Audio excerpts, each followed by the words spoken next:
اعوذ باللہ من الشیطان الرجیم بسم اللہ الرحمن الرحیم وصلی اللہ علی محمد وآلہ الطاہرین اللہم صلی علی محمد وآل محمد وعجل فرجہم۔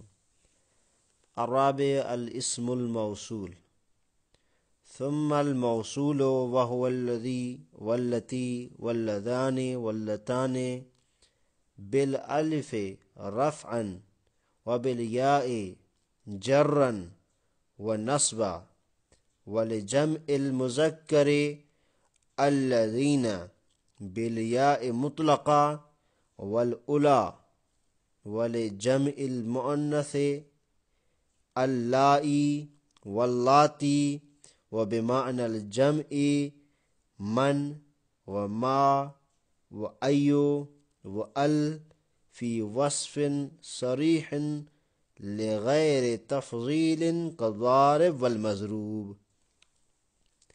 ہماری بحث معرفات میں تھی، ہم نے 3 معرفہ کو ذکر کر دیا، آج چوتھا ہے اسم موصول۔ اس اسم موصول کی بحث میں مصنف صاحب کہتے ہیں کہ اسماء موصول جتنے بھی ہیں، چاہے وہ اسماء موصولہ خاصہ ہو یا اسماء موصولہ مشترکہ ہو، تمام کے تمام اسماء موصولہ معرفہ میں شمار ہوتے ہیں۔ اور ہم یہ واضح کریں گے کہ اسماء موصولہ خاصہ کون سے ہوتے ہیں اور اسماء موصولہ مشترکہ کون سے ہوتے ہیں۔ فی الحال مصنف نے عبارت میں سب کو جمع کر دیا ہے، تشریح میں یہ سب واضح ہو جائیں گے۔ تو یہ متن اتنا مشکل نہیں ہے، اس لیے بغیر کسی تمیز کے اس کی تطبیق کرتے ہیں کہ ثم الموصول، پھر جو موصول ہے۔ اب یہ چوتھا معرفہ شروع ہو گیا۔ جو معارف کی اقسام تھی 6 اقسام، ان میں سے چوتھی قسم یہ ہے کہ ثم الموصول، پھر جو موصول ہے وہ کیا ہے؟ الذی ہے، اللتی ہے، واللذان ہے، واللتان ہے۔ الذی ہے واحد مذکر کے لیے، اللتی ہے واحد مؤنث کے لیے، اللذان ہے تثنیہ مذکر کے لیے، اور اللتان ہے تثنیہ مؤنث کے لیے۔ پھر فرمایا کہ بالالف رفعا وبالیاء جرا ونصبا، یہ اللذان اور اللتان، ان کے بارے میں جب یہ ذکر کیا کہ اللذان اور اللتان، پھر اس کا اعراب بھی ذکر کر دیا کہ حالت رفعی میں ان پر الف آئے گا، حالت نصبی اور جری میں ان پر یا آئے گا، یہ ان کا اعراب ہے۔ یہ تو مفرد اور تثنیہ کی بات ہو گئی۔ جمع کے لیے کیا ہے؟ وَلِجَمْعِ الْمُذَكَّرِ الَّذِينَ، کیونکہ مصنف جمع 2 قسم کے ہوتے ہیں، ایک جمع مذکر ہوتا ہے اور ایک جمع مؤنث۔ جمع مذکر کے لیے 2 الفاظ ہیں ہمارے پاس، ایک ہے الذین، دوسرا ہے الا۔ فرمایا وَلِجَمْعِ الْمُذَكَّرِ الَّذِينَ، جمع مذکر کے لیے ہے الذین بالیاء مطلقہ، الذین کو یا کے ساتھ ہی پڑھا جائے گا مطلقاً۔ یعنی کیا مطلب؟ یعنی حالت رفعی ہو، نصبی ہو، جری ہو، کوئی بھی حالت ہو، یہ الذین الذین نہیں رہے گا۔ ایسا نہیں ہے کہ یہ مثلا حالت رفعی میں واو یا کوئی اور اعراب اس میں آ جائے گا یا الف وغیرہ، مثلا اللذان یا اللذون وغیرہ ہوتا ہے، نہیں، بلکہ یہ الذین تینوں حالتوں میں، چاہے رفعی حالت ہو، چاہے نصبی حالت ہو، چاہے جری حالت ہو، مطلقاً یہ یا کے ساتھ استعمال ہوتا ہے۔ اس لیے فرمایا والے جمع المذکر الذین، جمع مذکر کے لیے الذین آتا ہے، بالیاء مطلقہ، یا کے ساتھ مطلقاً اس کو پڑھا جاتا ہے۔ وہ مطلقاً سے مراد ہم نے واضح کر دی کہ 3 حالتوں میں۔ والاولا، اور اولا بھی جمع مذکر کے لیے آتا ہے۔ اچھا، یہ جمع مذکر کی بات۔ والے جمع المؤنث، اب جمع مؤنث کے لیے کیا ہے؟ اللائی واللاتی، ایک ہے